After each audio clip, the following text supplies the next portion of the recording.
একটু ভেবে বলো তো, পারফেক্ট হাউসওয়াইফ না হলেও কি দায়িত্বশীল হওয়া যায় না?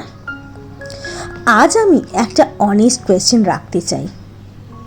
সব কাজ ঠিকঠাক না হলে একজন মহিলা কি সত্যি দায়িত্বজ্ঞানহীন হয়ে যায়? রান্না প্রতিদিন পারফেক্ট না হলে, ঘর সবসময় স্পটলেস না থাকলে, নিজের জন্য একটু মি টাইম নিলে তাতে কি দায়িত্ব কমে যায়? আমার সেটা মনে হয় না। আমরা যারা সংসার সামলাই, আমরা প্রতিদিন চেষ্টা করি ফ্যামিলি, সংসার, সন্তান সব কিছু, কিন্তু সব দিন সব কিছু ইকুয়ালি ম্যানেজ করা পসিবল হয় না। কোনো দিন শরীর ভালো থাকে না, কোনো দিন মন ভালো থাকে না, কিন্তু তাই বলে কি আমরা রেসপন্সিবিলিটি নিচ্ছি না? রেসপন্সিবিলিটি মানে তো কাজ করা নয়, রেসপন্সিবিলিটি মানে পাশে থাকা, কেয়ার করা, ভালোবাসা দেওয়া। সব কিছু পারফেক্ট করতে গিয়ে নিজেকে হারিয়ে ফেললে সেটা কি ঠিক? আমি মনে করি পারফেক্ট হবার দরকার নেই, সৎ হওয়াই যথেষ্ট।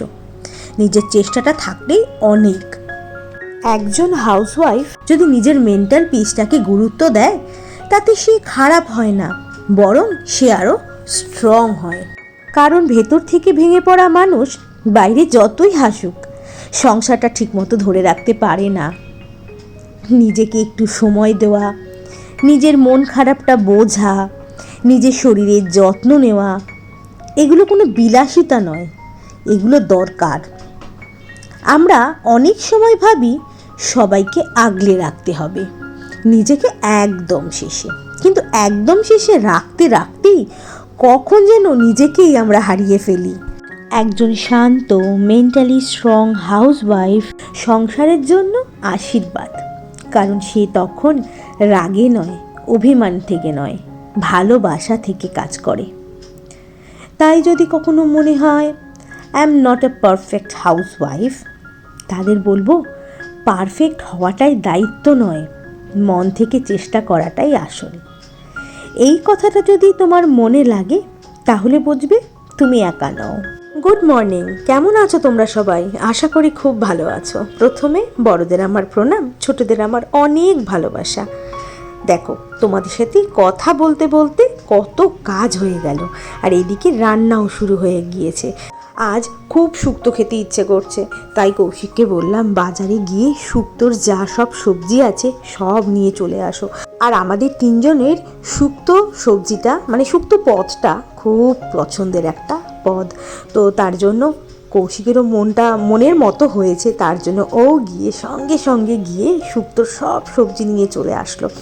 তারপরে শুক্তো বানানো হলো, আর সাথে বাটা মাছ করা হলো, কারণ বাটা মাছটা সেদিন কিছুদিন হয়েছিল, মানে 2-3 দিন হয়ে গিয়েছিল। বাটা মাছটাকে বললাম বাটা মাছ একদম, যেহেতু একদম টাটকা মাছ ছিল, কিন্তু টাটকা তো আর রইলো না, 2-3 দিন মোটামুটি হয়েই গিয়েছিল, তাই কালো জিরে দিয়ে পাতলা করে ঝোল করে দিতে বললাম।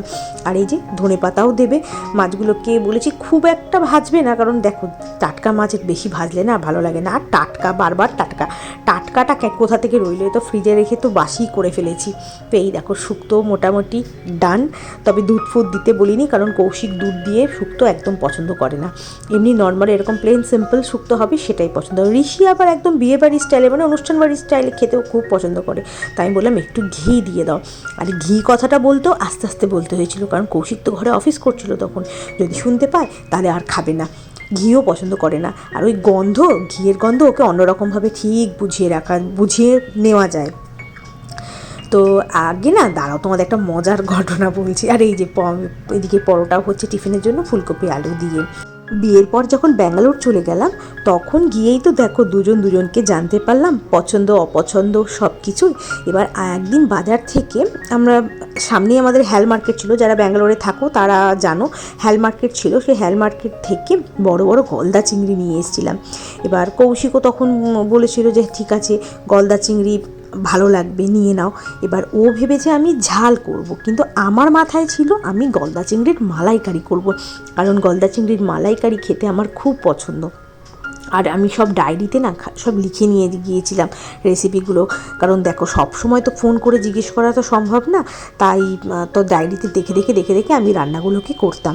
তা সেরকমই গলদা চিংড়ি করেছি, তা ভালো কথা, খেতে দিয়েছি যখন ও খাবে, মানে বলছে যে আমি ঠিক না মালাইকারি পছন্দ করি না, কিন্তু রান্না করার সময় কিন্তু বলেনি।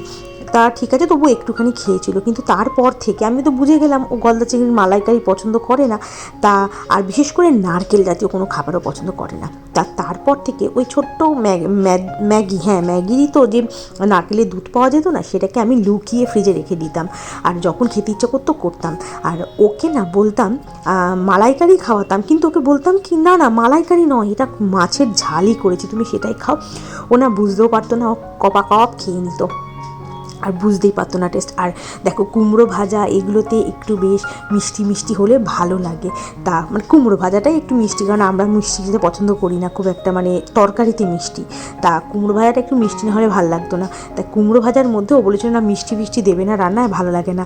তা আমি করতাম কুমড়ো ভাজায় মিষ্টি, বেশি করে মিষ্টি দিয়ে দিতাম। এবার যখন ওকে দিতাম তখন বলতাম যে কুমড়োটাই মিষ্টি ছিল, আমি মিষ্টি দিইনি। এভাবে ওকে অনেক বোকা বানিয়ে অনেক কিছু খাইয়েছি, তা বুঝতেও পারতো না আর খেয়ে নিত। আর এই দেখো মজার গল্প করতে করতেও আমার কত কাজ হয়ে গেল। এইদিকের বেসিনটাকেও আজকে ভাবলাম একটু পরিষ্কার করে নিই, এটা তো ঠাকুরের বাসন মাজারই বেসিন, তাই এখানে বেসিনটা ভালো করে পরিষ্কার করে নিলাম। আর গাছগুলোকেও মোটামুটি একটু ধুয়ে দিই, কারণ ধুলো ফুলো তো হয়, তার জন্যই। আর গাছগুলো একটু ধুয়ে দিলে একটু চকচকেও লাগে, বেশ ভালো লাগে, সতেজ হয়ে যায়, ওদেরও তো একটু পরিষ্কার করার মানে হবার ইচ্ছে করে, তাই না? তার জন্য ভালো করে একটু ধুয়ে দিলাম। তো ধুয়ে একদম ঠিকঠাক করে রেডি করে রেখে দিলাম। দেখো কি সুন্দর লাগছে না এই কর্নারটা আমার সব থেকে প্রিয় একটা কর্নার, আমার বন্ধুদেরও। আর এই যে এখন টিফিনটাকে খেয়ে নিই, পরোটা আর ফুলকপির তরকারি এই দিয়ে আজকে টিফিনটা খাবো। পরোটাতে খুবই অল্প করে তেল দিতে বলেছি, তা ওই নামমাত্র তেল, নামেই পরোটা, কিন্তু এটা এই রুটিরই ধরো অন্য একটা ভার্সন বলতে পারো, সামান্য তেল। আর এদিকে ফলও চলে এসছে, তা আমার আর ঋষির মোটামুটি দুজনেরই ফল লাগে। আমারও ছোটোবেলা থেকে ফল খাওয়ার অভ্যেস, বা দুপুরবেলা ভাত খাওয়ার পর, আর আমার ঋষিও তাই ছোটোবেলা থেকে অভ্যেস। তাই এই যে ফল চলে আসলো। কৌশিক এখন খেতে পাচ্ছে না, ওর দাঁতে একটু প্রবলেম হচ্ছে বলে ও ফল টল খেতে পাচ্ছে না, ও শুধু ওই কমলা লেবুটা একটু খায়। আর এদিকে বাজার এনেও রেখে দিয়েছে, তো বাজার থেকে এই যে ফুলকপি এনেছে, ছোট্ট ছোট্ট দেশি শশা এনেছে, দেখো ছোট্ট একটা লাউ এনেছে, আর আবার সে কতগুলো মটরশুঁটি নিয়ে এসছে, দেখো আবার স্টোর করতে হবে এগুলোকে আমার। আর আজকে মাছ এনেছে হচ্ছে বেলে মাছ, অনেক দিন বাদে বেলে মাছ পেয়েছে, তাই বেলে মাছ নিয়ে এসছে, এনেই বলছে বেলে মাছ নিয়ে এসছি। আর এনেছে এই যে ছোট্ট ছোট্ট গলদা চিংড়ি বলে তো না কি বলে জানি না, গলদা চিংড়ির বাচ্চা নাকি আমি জানি না, ঠিক এটা বুঝতে পারছি না, বাগদা না কি জানি না। তো এই ছোটো ছোটো চিংড়িগুলো বেশ ছোটো না, বেশ এক করের থেকে একটু বড় সাইজের, দেখতেই পাচ্ছ। এইগুলোকে ভাবছি ঝাল করবো না, এবার হচ্ছে আর গলদা মাছ চিংড়ির মালাইকারি আর করবো না, কারণ আমার ঋষিও ঠিক পছন্দ করে না খাওয়া, ওই একদম বাবার মতোই হয়েছে, মানে নারকেলের কোনো জিনিস পছন্দ করে না, শুধু নাড়ু আর পাটিসাপটা ছাড়া নারকেলের কিচ্ছু পছন্দ করে না।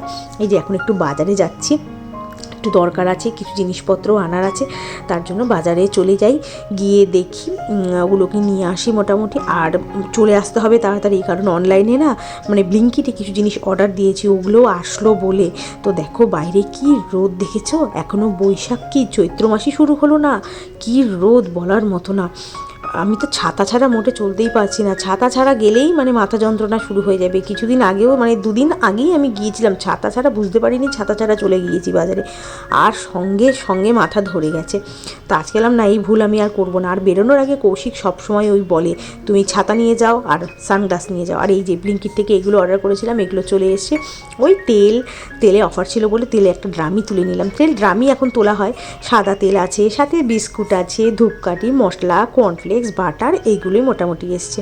আর এই যে সবজিগুলোকেও তো ধুতে হবে, কারণ এই সবজি না ধুই আমি ফ্রিজে তুলি না বরাবরই। আর কোভিডের সময় তো কী করতাম, নিম ওয়াশ বলে একটা সলিউশন পাওয়া যেত, ওটার মধ্যে এই বেসিনের মধ্যে ভিজিয়ে রাখতাম, বেসিনের মুখটাকে আটকে নিতাম, আর ওগুলোকে দিয়ে অনেকক্ষণ ভিজিয়ে রেখে তারপরে ধুতাম। নিম ওয়াশটা ভেবেছিলাম আনবো, তারপরে ভাবলাম না এগুলো একটু বেশি বাড়াবাড়ি হয়ে যাবে, কোনো দরকার নেই, এখন করোনার সময় করা হয়েছে তখন ঠিক আছে। আর এই যে ধনে পাতাটাকেও এভাবে স্টোর করে নিলাম। আর এইদিকে মুগ ডালটাকে না একটু ভাজতে হবে, মুগ ডাল দুদিন হয়েছে এনেছে, কিন্তু মুগ ডালটাকে একটু ভেজে রাখতে হবে, ভেজে রাখলে না আর পোকা ধরে না, মানে একটু শুকনো তোমরা একটু তেলে রাখলে আর পোকা ধরবে না। আমি এভাবেই রেখে দিই, এভাবে রাখলে 6 মাস তুমি রাখলেও তোমার কোনো পোকা ধরবে না। আর এদিকে ভাতটাকে বসিয়ে দিয়েছি, আর এদিকে চালের জলটা ফুল গাছগুলোতে দিয়ে দিই। আর এই দেখো আমার দুই সুন্দরী, কী সুন্দর রঙটা ধরেছে না বলো?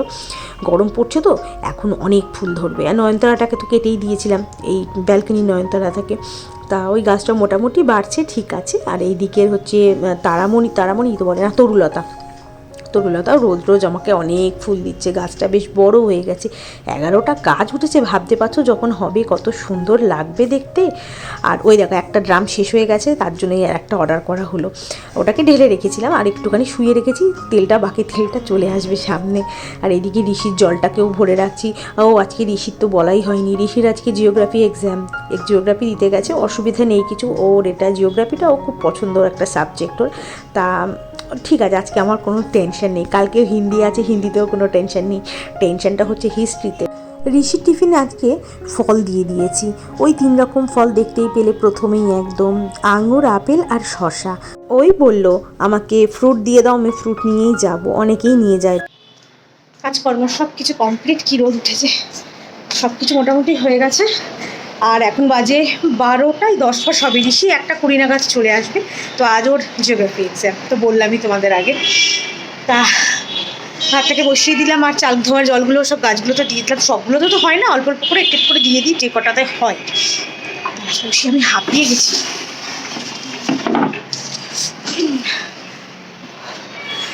গেছি, প্রচণ্ড।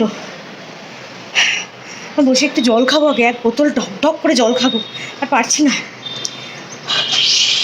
ওই যে কাজগুলো হয়েছে ওপরে, আপনি দেখতে পাচ্ছ আমার লাইট গোলাপি জবা ফুটেছে কোথায়, ওই যে ওখানে, এই যে লাইট গোলাপি জবা ফুটেছে আজকে। এখন সাইজগুলো বড় হয়ে গেছে, শীতটা চলে গেছে না, মানে শীতটা প্রায় তো যাওয়ার মুখে, চলে তো যায়নি, মাঝে আবার ঠান্ডাও লাগছে কদিন ধরে। তো হলুদ গাছও বসিয়েছি, হলুদ হবে কি হবে না বলতে পারছি না, তো হলুদ গাছ বসিয়েছি। তো চলো এখন আমি বসে ঘরে যাই, আর ভালো লাগে না, হাঁপিয়ে গেছি। ঘরে গিয়ে বসে একটু রেস্ট নিই, তারপরে পাগলের মতো লাগছে আমাকে, চুলগুলো তেল হয়ে গেছে পুরো। শ্যাম্পু দেখে আজকে কি পারি করবো একটু, না হলে করবো না, পরে করবো। চলো।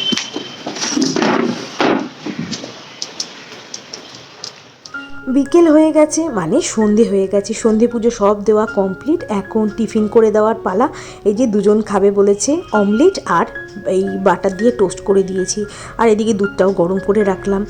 আর আমি একটু চায়ের সাথে চিড়ে ভাজা খাবো, কারণ এগুলো খেলে আমি রাতে আর ডিনার করতে পারবো না আজকে, তো তার জন্য আর খেলাম না, ওই একটু চিড়ে ভাজা নিয়ে নেবো, চিড়ে ভাজা খেয়ে নেবো। তাহলে চলো আজকের মতো এইটুকুই। আর যারা ব্লগটাকে দেখতে দেখতে একদম শেষে চলে এসছো তাদের জন্য অনেক থ্যাংক ইউ। তাহলে চলো আজকের মতো tata, good night and sweet dreams.